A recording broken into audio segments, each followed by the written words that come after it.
Bulletin के आगाज में बड़ी खबर। वफाकी काबीना का तैयबा गुल की जानिब से साबिक चेयरमैन नैब और साबिक वज़ीर-ए-आज़म पर लगाए गए इल्जामात पर इंक्वायरी कमीशन बनाने का फैसला। कौमी असम्बली की पब्लिक अकाउंट्स कमेटी और समा न्यूज़ को इंटरव्यू में तैयबा गुल ने साबिक चेयरमैन नैब और साबिक वज़ीर-ए-आज़म इमरान खान पर संगीन इल्जामात लगाए थे। तैयबा गुल ने खुद को वज़ीर-ए-आज़म हाउस में 18 रोज तक कैद और ब्लैकमेल करने का इल्जाम आयद किया था। वफाकी काबीना को बताया गया था कि इस मामले में तैयबा गुल से तमाम सबूत ले लिए गए हैं। काबीना ने फैसला किया कि तैयबा गुल के मामले पर इंक्वायरी कमीशन आज़ाद और शफाफ होगा। कमीशन के क़याम के पीछे कोई सियासी मकासद नहीं और जिम्मेदारान के खिलाफ कमीशन की सिफारिश के मुताबिक कार्रवाई की जाएगी। इसी हवाले से बात कर लेते हैं। खालिद अजीम, ब्यूरो चीफ इस्लामाबाद हमारे साथ मौजूद हैं और head of investigative cell Zahid Gashkori ने भी हमें ज्वाइन किया है। जाहिद साहब, सबसे पहले आपकी जानिब आएंगे क्योंकि आप ही की जानिब से इंटरव्यू लिया गया था और ये खबर भी आपकी जानिब से हमें मौसूल हुई थी। अब ये फैसला किया गया है कि इंक्वायरी कमीशन बनाया जाएगा, मजीद क्या बता सकते हैं आप? देखिए, ये एक बहुत बड़ा फैसला है। जब ये इंक्वायरी कमीशन अपना काम शुरू करेगा 2017 से लगता है ये इन्वेस्टिगेशन स्टार्ट की जाएगी। ये उस वक्त का दौरानिया है जब तैयबा गुल वहाँ पर उस वक्त जस्टिस जावेद इकबाल जो कि मिसिंग पर्सन कमीशन के सरबराह हैं वहाँ पर अपनी एक कंप्लेंट लेके गई थी। उसके बाद ये सिलसिला नैब के पास जनवरी 2018 में आता है जब तैयबा गुल दोबारा एक कंप्लेंट रशीद बख्शी नामी शख्स के खिलाफ लेके आती हैं और ये 5 साल का दौरानिया है। अदरवाइज जिस पे इन्वेस्टिगेशन मुहित होगी और इस पे बड़े बड़े जो कुछ ऑफिसर्स हैं गवर्नमेंट के, जाहिर है वो लोग जो इस दौरान तैयबा के साथ इन्वेस्टिगेशन में इन्वॉल्व रहे या उसके पास जो मटेरियल था, जो कुछ उसने कलेक्ट किया है मुख्तलिफ लोगों से मिलके, वो या तो अपनी कस्टडी में लेना चाह रहे थे, चाहे वो कोर्ट लखपत जेल हो, चाहे नैब के ऑफिसर्स हों। बहुत सारी चीज़ें सामने आएंगी, राज खुलेंगे और मुझे लगता है कि तैयबा का जो एविडेंस है वो उसका एक ग्राउंड है, क्योंकि उसकी वजह मैं आपको बताना चाहता हूँ कि 2017 के बाद से तैयबा गुल जहाँ कुछ इस्लामाबाद के अहम जो रिपोर्टर्स हैं उनके साथ राब्ते में रही, उनसे कुछ शेयर भी करती रही, लेकिन उन रिपोर्टर्स को या तैयबा को मौका नहीं मिला मीडिया पे आके ये चीज़ें दिखाने का या इस तरह की चीज़ें। जब उसने पीएम पोर्टल पे ये चीज़ें थोड़ी सी डाली थी, ज़्यादा मटीरियल उसने नहीं डाला।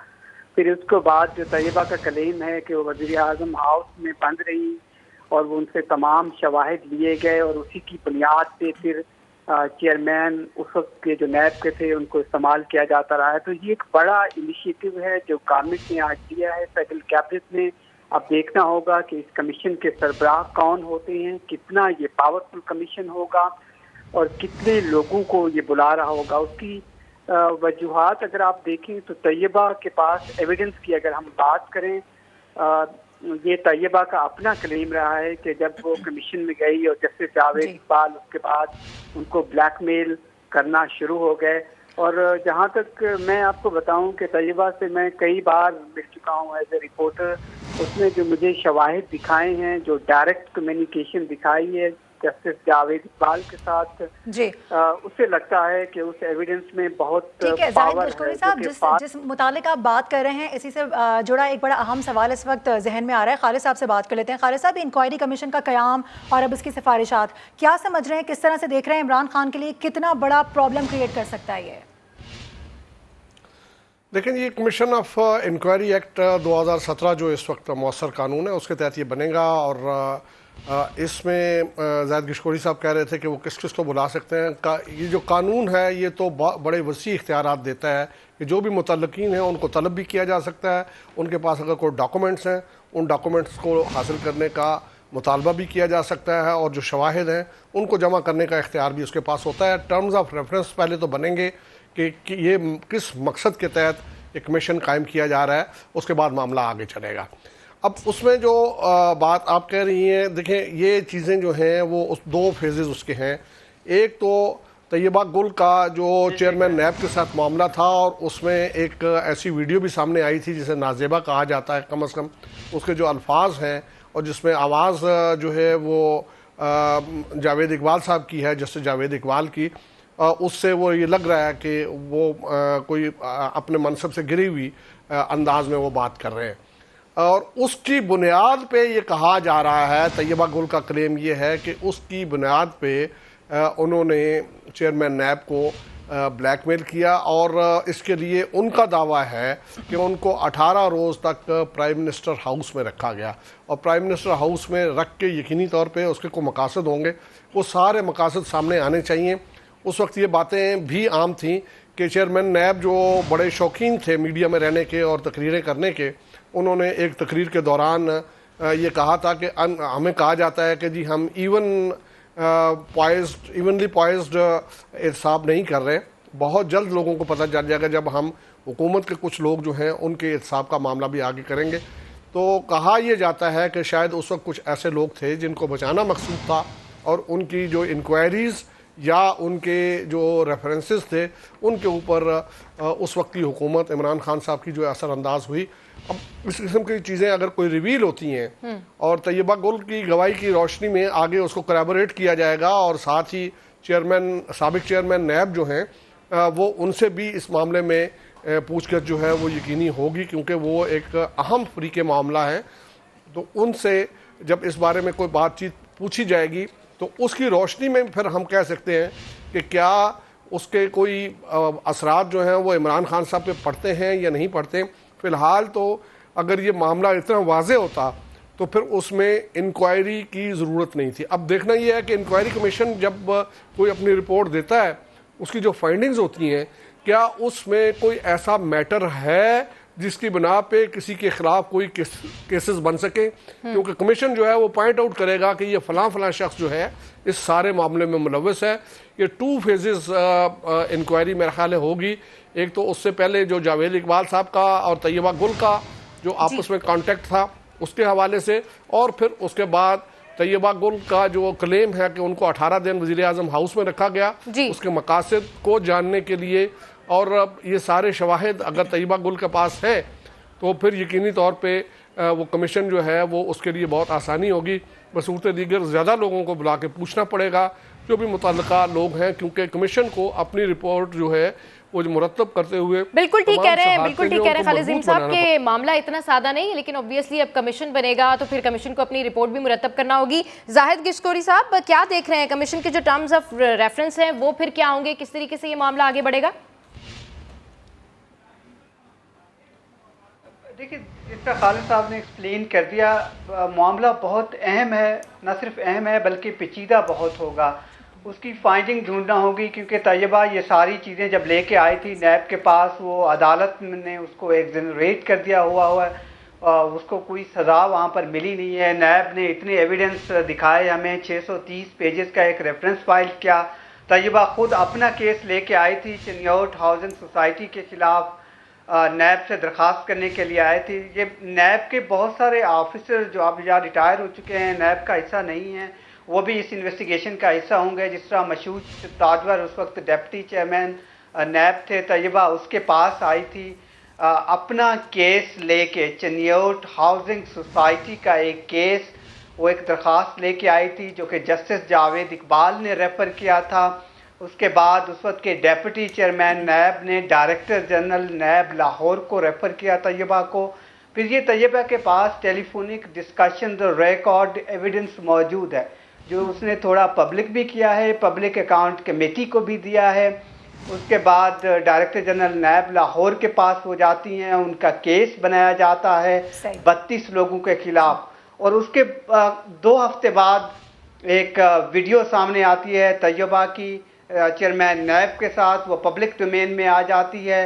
मामला आउट ऑफ सडन चेंज हो जाता है। तैयबा जो कि दूसरे लोगों के ख़िलाफ़ केस करने गई थी, उन्हीं लोगों के ख़िलाफ़ उन्हीं लोगों ने तैयबा के ख़िलाफ़ कंप्लेंट कर दी नैब के लोगों के साथ मिलके, और नैब ने एक प्रेस रिलीज जारी की कि 42 FIR हैं, ये बहुत बड़े चीटर हैं, चीट किया है इन्होंने, 24 मिलियन का एक इंक्वायरी लॉन्च कर दी तैयबा के खिलाफ ही। ठीक है, यानी आप ये कह रहे हैं कि दोनों जानिब से इल्जामात लगाए गए थे, लेकिन अब जब कमीशन बनाया जा रहा है, कमीशन बना दिया गया है, तो मजीद क्या कुछ होगा वो यकीनी तौर पर खुलकर सामने आ जाएगा। खालिद साहब हमारे साथ थे, इसके अलावा जाहिद गशकोरी, आप दोनों का बेहद शुक्रिया।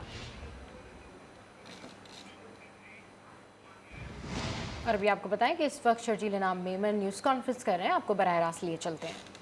इट्स लाउड एंड क्लियर, हम अमन अमान चाहते हैं, हम भाईचारा चाहते हैं और हर हाल में भाईचारा होगा और इंसाफ होगा, किसी के साथ भी ज्यादती नहीं होगी। ये गवर्नमेंट की एश्योरेंस है और ये गवर्नमेंट की प्रायोरिटी भी है। तो एक ये चीज़ जो है वो सब वाजे कर लें। दूसरा, आज भी सोशल मीडिया पे कुछ चला जी कि कोई मुजाहरे होने और कोई घेराव होने हैं।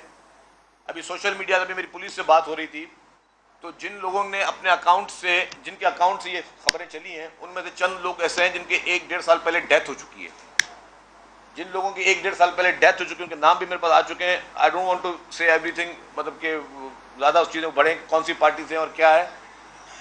अब जो शख्स 1 साल पहले इंतकाल कर चुका है, उसके सोशल मीडिया से कॉलें जा रही हैं कि जी आज यहाँ पे घेराव करेंगे और हम आज हम यहाँ पे गड़बड़ करेंगे। तो ये सारी चीज़ों को बड़ा विजिलेंट होकर देखना पड़ेगा और ये बहुत सेंसिटिव मैटर है। मैं मीडिया को ज़रूर सलाम पेश करूँगा कि इस पूरे मैटर में मीडिया ने बहुत जिम्मेदारी का मुजाहरा किया।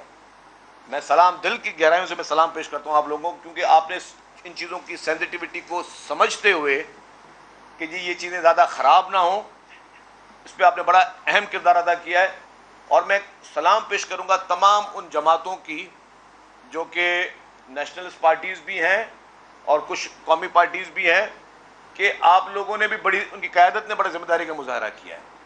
आप सब लोग इन हालात की सेंसिटिविटी को समझते हैं और यही मैं कहता हूँ मुहब्बे वतन होने का सबूत है कि जब आपको पता है कि कहीं पे आपकी किसी बात से खुदा ना खास्ता कहीं पे आग लग सकती है, आपके किसी कॉल और फेल से कहीं पे कोई प्रॉब्लम हो सकता है, और आप मैच्योरिटी का मुजाहरा करते हुए, आप एक दानिशमंदी का मुजाहरा करते हुए आप अपने लोगों को रोक रहे हैं। अभी भी मैं गुजारिश करूँगा तमाम पॉलिटिकल पार्टी से, तमाम नेशनलिस्ट पार्टी से, चाहे वो सिंध से ताल्लुक़ रखती हो, खैबर पख्तूनख्वा से रखती हो, बलूचिस्तान से रखती हो, बराए मेहरबानी आप सब लोग आगे आएँ। इस मौके पर, इस मौके पे आपने अमन का पैगाम देना है।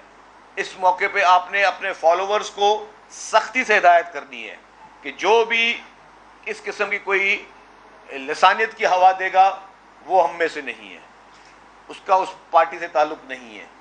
ये तमाम नेशनल लीडरशिप को, तमाम नेशनलिस्ट पार्टीज़ की लीडरशिप को, तमाम पॉलिटिकल पार्टीज़ को मैं समझता हूँ कि पूरे पाकिस्तान की जो भी पॉलिटिकल पार्टीज़ हैं, सबको ये पैगाम देना चाहिए, यूनिटी का पैगाम देना चाहिए कि जी सियासी इख्तलाफात सबके अपनी जगह पर, लेकिन अगर कोई खुदा न खास्ता कोई ऐसी कोई फॉल्ट लाइन है जिससे कोई चीज़ बढ़ सकती है, उसको हमें रोकना चाहिए। और अभी भी मैं कह दूं कि जी बड़ी समझदारी का मुजाहरा किया पॉलिटिकल लीडरशिप ने, बड़ी जिम्मेदारी का बड़ा मुतबादा उन्होंने फैसले किए हैं। लेकिन जो 3rd-4th टियर पे जहाँ पे जो लोग शरपसंदगी रखते हैं, जो जिनकी दुकान इससे चलती है, या वो जो लोग चाहते हैं कि जी खराबी हो, उन चीज़ों को सख्ती से रोकना होगा। और पूरी सोसाइटी का फ़र्ज़ है, पूरी सोसाइटी का ये काम है कि इस चीज़ को रखा जाए। मैं तो अगर रसूलुल्लाह साहब अगर आप 2 लफ्ज़ बात करना चाहें, माइक पर कर लो। बस ठीक, मैं आवाज़ आ जाएगी सही। बिस्मिल्लाहिर्रहमानिर्रहीम।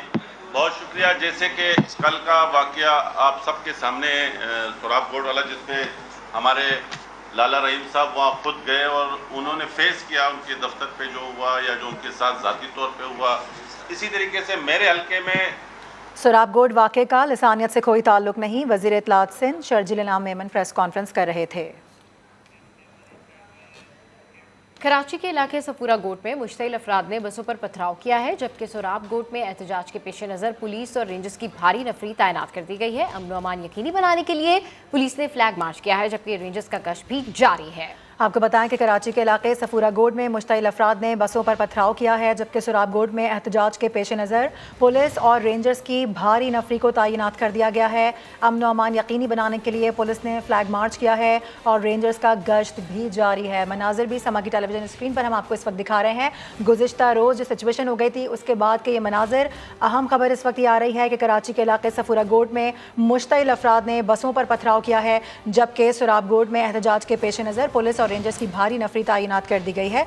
मजीद बात कर लेते हैं, chief crime reporter Ahmed Rahman Khan हमारे साथ हैं। अहमद, इस वक्त ताज़ा तरीन क्या सिचुएशन है वहाँ पर? आज देखिए, इस वक्त तो सूरत हाल कंट्रोल में दिखाई दे रही है। चाहे सुपर हाईवे हो, वहां पर भी कोई एहतजाज नहीं किया जा रहा है। इसी तरह कायदाबाद हो, वो भी इस वक्त क्लियर है। चाहे पूरा हो, तमाम ही इलाके इस वक्त जो है वो क्लियर हैं। पुलिस की भारी नफरी यहाँ पर मौजूद है। सुपर हाईवे पर गुज़िश्ता रोज जब कुछ शरपसंदों की जानिब से एहतजाज भी किया गया था और जलाओ गिराव भी किया गया था या सरकारी अमलाक को नुकसान पहुंचाने की कोशिश की गई थी। न सिर्फ ये बल्कि पुलिस एहलकारों से 9mm पिस्टल और SMG जो उनके पास सरकारी सब मशीन गन होती है वो तक जो है वो छीनी गई थी। तो उसके मुकदमात जो है वो दर्ज भी कर लिए गए हैं और इस वक्त सूरत हाल कंट्रोल में पुलिस और रेंजर्स की जानिब से मुसलसल मुख्तलिफ इलाकों में फ्लैग मार्च भी किया जा रहा है। जी ठीक है, तफसीलात दे रहे थे आप, बेहद शुक्रिया आपका। आगे बढ़े और आपको बताएं कि वज़ीर आज़म शहबाज शरीफ ने कौम को खुशखबरी सुना दी है। पेट्रोलियम मसनूआत की कीमतों में कमी का ऐलान। पेट्रोल की कीमत में 18 रुपये 50 पैसे और डीजल की कीमत में 40 रुपये 54 पैसे कमी की गई है। वज़ीर आज़म शहबाज शरीफ ने कौम से खिताब में कहा कि आलमी मार्केट में तेल की कीमतें तेजी से गिर रही हैं, जिसकी वजह से अवाम को रिलीफ दिया। आइंदा भी आलमी मंडियों में अजनास और तेल की कीमतों में कमी होती रही तो इसका फायदा कौम को देते रहेंगे। डीजल की मद में 40 रुपए 54 पैसे की कमी की जा रही है। पेट्रोल की मद में 18 रुपए 50 पैसे की कमी की जा रही है। आलमी मंडियों में तेल की कीमतें तेजी से गिर रही हैं। इस कमी का एक एक पैसा ये कौम के हवाले किया जा रहा है। आइंदा भी आलमी मंडियों में अजनास की तेल की कीमतों में कमी होती रहे, जो कि हम अपनी कौम के हवाले करते रहेंगे इंशाअल्लाह। IMF से भी शबाना रोज साजिशों के बाद मुआहदा हो चुका है, जिसका सेहरा मिफ्ता इस्माइल और उनकी टीम को जाता है। खुदा करे IMF के साथ ये आखिरी मुआहदा हो। हम अपने पांव पर खड़ा होने की भरपूर कोशिश करें। अगले 14 महीनों में हमें 3 मंसूबों में दिन रात काम करना है। ज़राअत के शोबे में हमें बड़ी तब्दीली लेके आनी है। जो इंफॉर्मेशन टेक्नोलॉजी है, पूरी कोशिश करके 1 साल के अंदर इसमें बहुत बेहतरी लेके आएंगे। IT एक्सपोर्ट्स हैं, उसमें हम खातिर खा इजाफा लेके आएंगे। हमारी एक्सपोर्ट बेस्ड इंडस्ट्री, उसके लिए हम जितनी भी कोशिश करें कम है। आपको यकीन दिलाता हूँ कि ये इत्तेहादी हुकूमत के ज़ोमा इंशाअल्लाह हम मिलकर पाकिस्तान की मंजिल की तरफ तेजी के साथ रवां दवा हैं। मुश्किलात को अबूर करेंगे और अच्छे वक्त जरूर आएंगे और जल्द आएंगे इंशाअल्लाह। पेट्रोलियम मसनूआत की कीमतों में कमी के सम्राट मिलना शुरू हो गए। लाहौर और मुल्तान में ट्रांसपोर्टर्स ने किरायों में कमी का ऐलान कर दिया। डीजल सस्ता होने के बाद रेलवे किरायों में भी 5 से 10% तक कमी का फैसला कर लिया गया। पेट्रोल सस्ता हुआ, ट्रांसपोर्ट पर अच्छे असरात पड़ने लगे। लाहौर के ट्रांसपोर्टर्स ने किरायों में 10% कमी का ऐलान कर दिया। मुख्तलिफ रूट से किरायों में 50 से 200 रुपए तक कम कर दिए। जैसे ये मुल्तान का रूट पे चल रहा है 1200 रुपये किराया था, यहाँ पे 200 रुपये की कमी की गई है। जो छोटे शहर हैं वहाँ पे 100 रुपये 50 रुपये की कमी की गई है। फैसलाबाद है, वहाँ का 750 रुपये किराया था, वहाँ पे 50 रुपये की कमी की गई है। सियालकोट का 500 रुपये किराया था, वो 450 किया गया है। ऐसे कुछ काफ़ी रूट हैं जिसके ऊपर हमने 100-150% की कमी की है। हम वज़ीर-ए-आज़म पाकिस्तान का शुक्रिया अदा करना चाहते हैं। मुल्तान में भी ट्रांसपोर्टर्स ने किरायों में 30% कमी कर दी है। लोगों ने पेट्रोलियम मसनूआत की कीमतों में कमी पर सुकून का साथ लिया। पहले से 150 रुपये कम हो गया। हम बड़े खुश हैं जनाब कि चलो हुकूमत ने कुछ ऑयल कम किया है, रेट कम किए हैं। अब और रेट कम करे ताकि हम और थोड़ा सब पैसे बचा सकें। ये बहुत अच्छा किया इन्होंने, कम करके मज़ीद करना चाहिए। डीजल सस्ता होने पर रेलवे किरायों में भी 5 से 10% तक कमी का फैसला कर लिया गया। वज़ीर रेलवे ख्वाजा साद रफीक ने हिदायत दे दी। एक्सप्रेस और इंटरसिटी मुसाफिर ट्रेनों पर इतलाक होगा। मालगाड़ियों के फ्रेट और पार्सल के किराए भी कम होंगे। पीपल्स पार्टी रहनुमाओं की प्रेस कॉन्फ्रेंस इस वक्त जारी है, आपको बराह रास्त दिखाते हैं।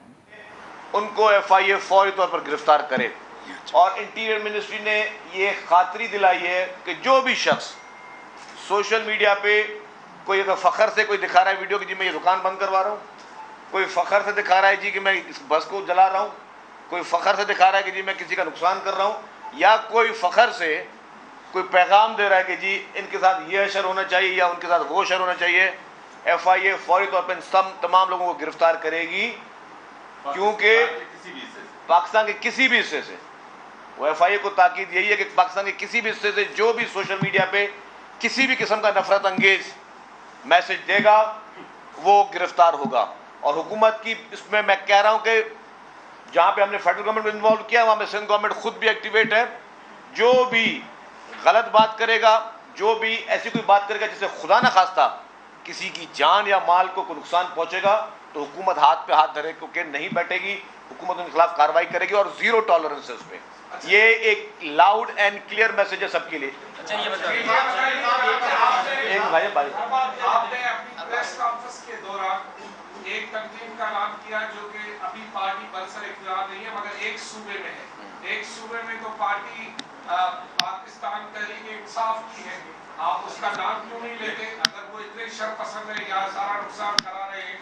और दूसरी बात है, लाला को उन्होंने मारा था, लाला ने आपको बताया होगा कि उन्होंने पीटीआई वालों ने आपके दफ्तर को जलाया। दूसरी बात, यहाँ आधा जहाँ बैठा है वो भी पाकिस्तानी है, बकश भी पाकिस्तानी है, लाला भी पाकिस्तानी है।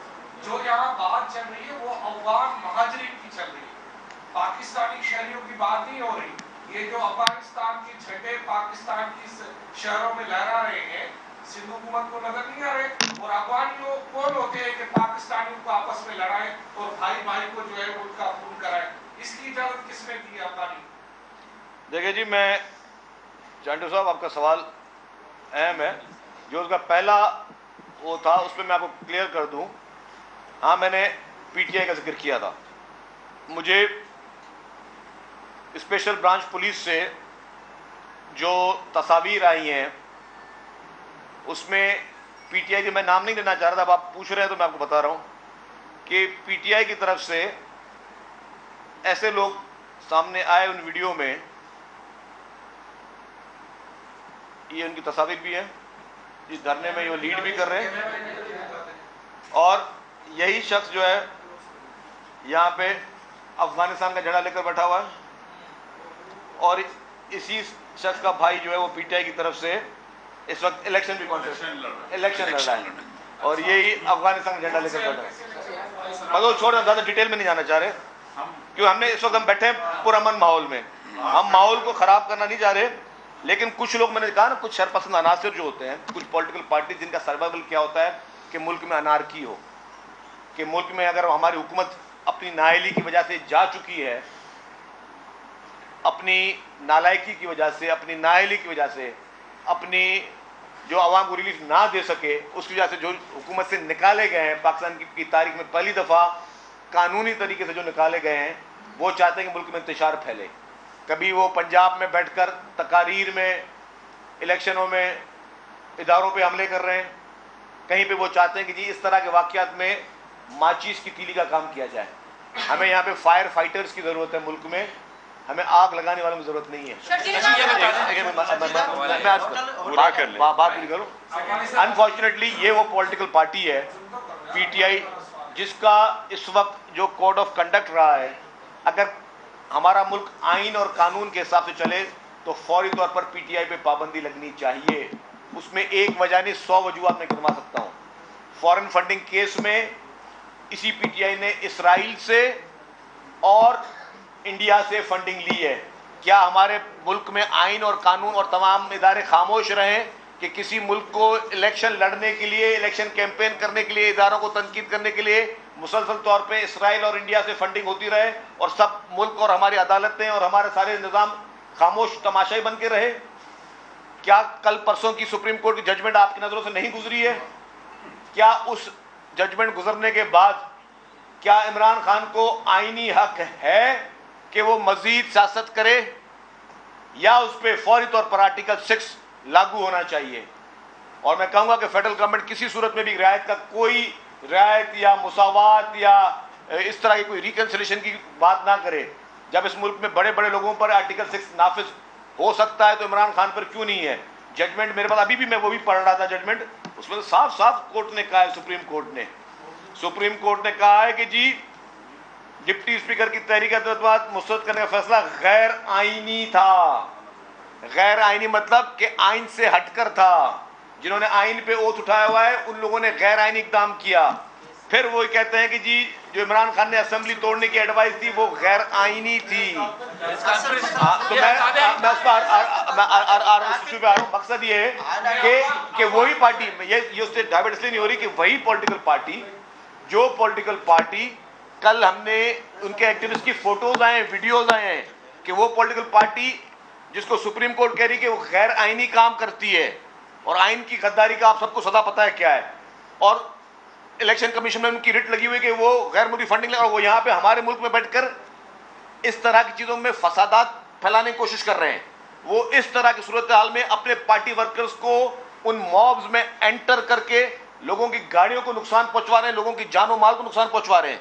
ये इससे कनेक्टेड है, मैं इसके डाइवर्ट नहीं हो रहा हूं, मैं आपको ये बात कर रहा हूं कि ये सारी चीजें इनके ताने बाने मिलते हैं। इन लोगों का सोशल मीडिया पे आपको पता है कि इस मुल्क में किसकी इजाजत है। सोशल मीडिया पे पूरा आपको पता है कि पीटीआई का उनका पूरा विंग बैठा है जो कि यूके से और बाहर मुल्कों से बैठकर वो ऑपरेट कर रहे हैं और हमारे मुल्कों और इदारों के खिलाफ काम कर रहे हैं। तो ये सारी चीजें इंटरकनेक्टेड हैं। ये चीजें मैं ही नहीं बोलता कि खुदा खाता ये पूरा इल्जाम पीटीआई पे डालोगे, ये वाकया पीटीआई नहीं कराया, वाकया कुदरती हुआ। उसके बाद वाकये के बाद जो लोग मुफाद परस्त अपना मुफाद हासिल करने के लिए जो आग लगाने का काम करते हैं, उसमें पीटीआई इसमें सर फहरिस्त नजर आई है हमें। तो ये सारी चीजें कनेक्टेड है। तो जो भी इस चीज को देख रहा है वो देखे कि ये इसके ताने बाने कहां से मिल रहे हैं। अच्छा ये बता दें, अगर आप ये एक पिक्चर को शो कर रहे हैं, अच्छी बात है, होना चाहिए, लेकिन ये जो 200-250 दुकानें, शॉप्स और ये मार्केटें बंद की गई, वो जो वीडियो बना रहे थे, वो जो वीडियो में मौजूद है, क्या एफआईआर उनके खिलाफ अब तक कुछ किया या नहीं? नंबर 2, जिन लोगों का अब तक नुकसान हो चुका, जो कि इस वक्त सैकड़ों में फैमिली हैं, गाड़ियां जलाएंगे, बसें जलाएंगे, उनके लिए क्या होगा? देखिए जी, अच्छा भाई सुन ले, एक सवाल जवाब देता हूँ भाई मैं। हाँ जी, मैं बात जवाब दे रहा हूँ। जिन्होंने आपने कहा, जिन लोगों ने दुकानें बंद करवाई, आपने कहा एफआईआर से रब्ता किया, हमने एफआईआर से रब्ता नहीं किया, हमने लोगों को खुद अरेस्ट किया। मैंने बताया 28 लोग हमने अरेस्ट किए जिन्होंने दुकान बंद करवा रहे थे। ओ भाई सुन तो लो भाई, पूरी बात है। आप प्रेस कॉन्फ्रेंस में टॉक शो में बैठे हो भाई, आप टॉक शो में तो नहीं बैठे, प्रेस कॉन्फ्रेंस में बैठे हो ना। तो बात यह है कि 28 लोगों को, मैं उन थानों की मेरे पास लिस्टें मौजूद हैं, अगर आपको लिस्टें चाहिए कि कौन से थाने में कितने लोग अरेस्ट हुए, वो भी मैं आपके साथ शेयर कर सकता हूं जी।